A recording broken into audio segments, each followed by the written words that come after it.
Selamat hari Kamis bagi saudara-saudara sekalian. Hari ini kita akan memperingati hari kenaikan Tuhan Yesus ke surga. Mari kita akan membuka bacaan kita dari Kitab Kisah Para Rasul 1. Kali ini kita membaca ayat 8 saja yang bertajuk Kamu Menjadi Saksiku. Terjemahan baru Lembaga Alkitab Indonesia, Kisah Para Rasul 1 ayat 8, demikian bunyinya. Tetapi kamu akan menerima kuasa kalau Roh Kudus turun ke atasmu, dan kamu akan menjadi saksiku di Yerusalem dan di seluruh Yudea dan Samaria dan sampai ke ujung bumi. Saudara-saudaraku sekalian, berita kenaikan Yesus ke surga. Dalam bacaan Kisah Para Rasul 1, khusus di ayat 8, disebutkan bahwa orang percaya adalah saksi Kristus di tengah-tengah dunia ini. Menjadi saksi berarti kita harus mengenal dengan benar siapa yang hendak kita saksikan agar kesaksian kita tidak salah. Banyak orang Kristen beranggapan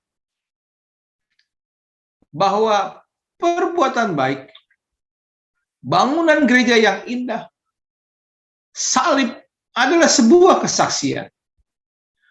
Orang Kristen kepada dunia. Saya ulangi, banyak orang Kristen beranggapan perbuatan baik, bangunan gereja yang indah, bahkan salib adalah sebuah kesaksian orang Kristen bagi dunia ini. Ini tidak salah, betul. Tetapi dalam ayat di atas, kesaksian yang Tuhan maksud bukan sekedar menampakkan kekristenan kita, tetapi kesaksian ini adalah membuka mulut dan berbicara yang benar tentang Yesus. Di manakah kita bersaksi? Saudara-saudaraku, berdasarkan nas hari ini dalam ibadah hari kenaikan Yesus ke dunia, kita belajar bahwa kesaksian itu bisa kita lakukan yang pertama. Yang pertama ya, di Yerusalem. Yerusalem ini berbicara lingkungan yang paling dekat dengan kita, yaitu keluarga kita. Sebelum kita bersaksi keluar, maka terlebih dahulu kita harus bersaksi kepada keluarga kita. Ayah kita, ibu kita, kakak kita, adik-adik kita, sanak saudara kita yang bersama-sama tinggal di rumah. Setelah mereka semua diselamatkan, barulah kita bersaksi dalam lingkup yang lebih luas. Itu yang pertama. Kita mulai dari Yerusalem menurut bacaan kita. Yang kedua adalah Yudea.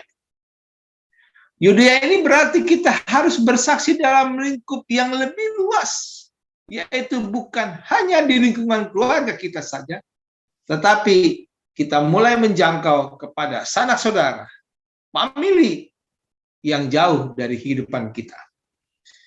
Jadi setelah keluarga kita diselamatkan bagi Tuhan, maka sekarang kita harus menjangkau sanak saudara kita sendiri.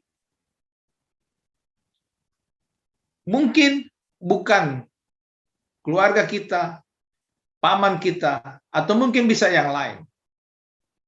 Ketiga, yaitu bersaksi ke Samaria. Pada saat itu Samaria bukan hanya dialami oleh orang Israel saja, tetapi sudah didiami oleh orang kafir.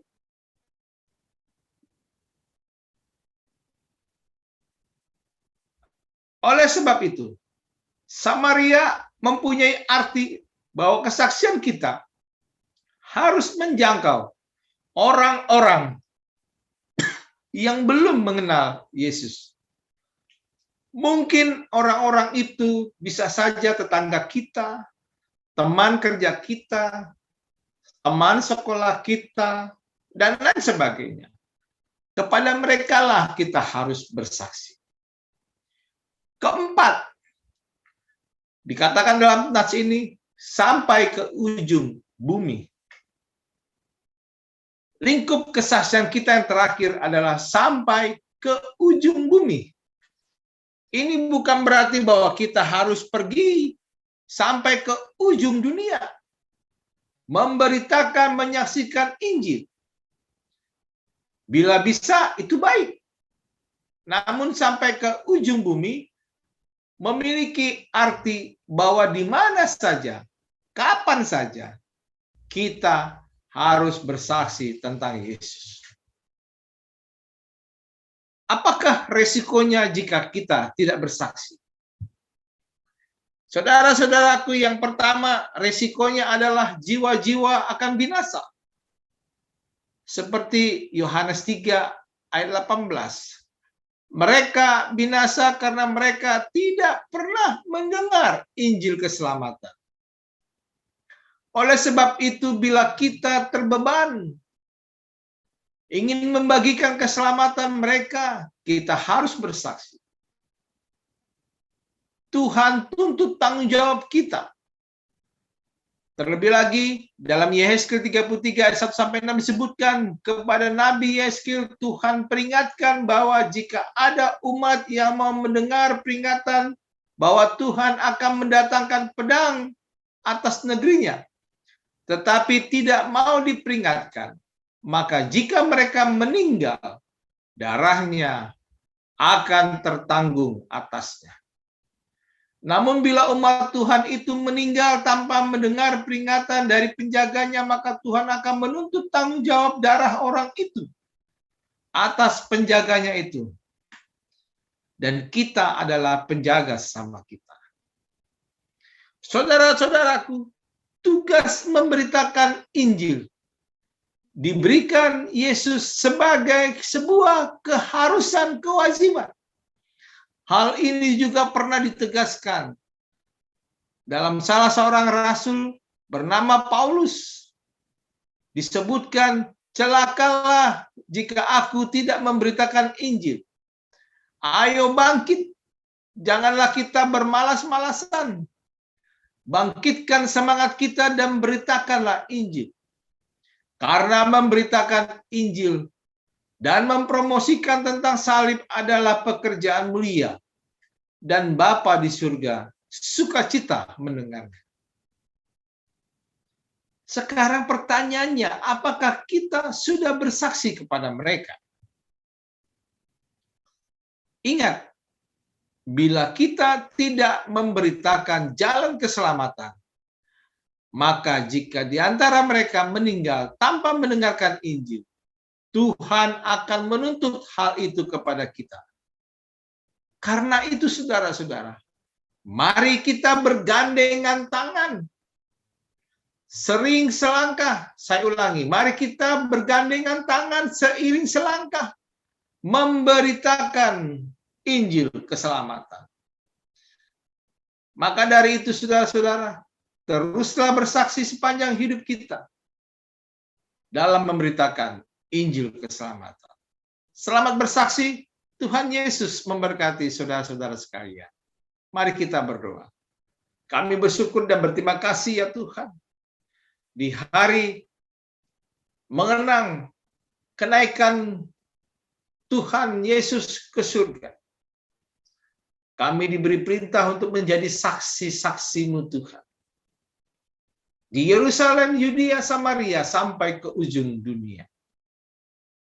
Tuntun kami Tuhan dengan kuasa Roh Kudus-Mu, bersama seluruh keluarga kami, sanak saudara kami Tuhan, untuk mampu di tengah-tengah perjalanan hidup kami. Kami mampu bersaksi, memberitakan Injil bagi mereka yang membutuhkan. Terpuji nama-Mu Tuhan. Dalam nama Yesus kami naikkan syukur kami. Amin. Selamat hari kenaikan Tuhan Yesus ke surga. Tuhan memberkati dan memelihara engkau. kepadaku telah diberikan segala kuasa di surga dan di bumi. Karena itu pergilah, dan jadikanlah semua bangsa muridku, dan baptislah mereka dalam nama Bapa, Anak, dan Roh Kudus. Dan ajarlah mereka melakukan segala sesuatu yang telah kuperintahkan kepadamu. Dan ketahuilah, aku menyertai kamu senantiasa, sampai kepada akhir zaman. Amin.